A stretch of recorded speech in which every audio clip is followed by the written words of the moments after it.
আমলে জলকামান আর বিজেপির শাসনকালে সম্মান এভাবে বলা যেতেই পারে। তার কারণ সেই নবান্ন অভিযানের সময় নবান্নে গিয়ে পুলিশের জলকামানের সামনে বুক চিতিয়ে দাঁড়িয়েছিলেন এক সন্ন্যাসী। আপনাদের সে ছবি নিশ্চয়ই মনে আছে।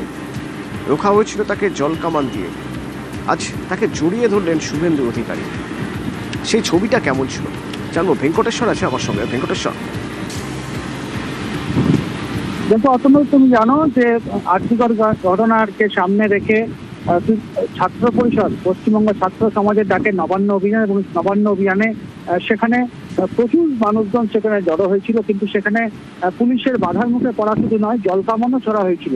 তখনই আমরা একটা ছবি সামনে এসেছিল যে একেবারে জলকামান কে অবিচল ভাবে মোকাবিলা করছেন একজন সাধু। সেই সাধু তুমি দেখেছো যে সেখানে গেরুয়া বসন পড়া সেই সাধু হাতে জাতীয় পতাকা নিয়ে একেবারে জলকামান, পুলিশের জলকামান যে ছড়া হচ্ছিল সেই জলকামানকে উপেক্ষা করে সেখানে তিনি ঠায়ে দাঁড়িয়েছিলেন।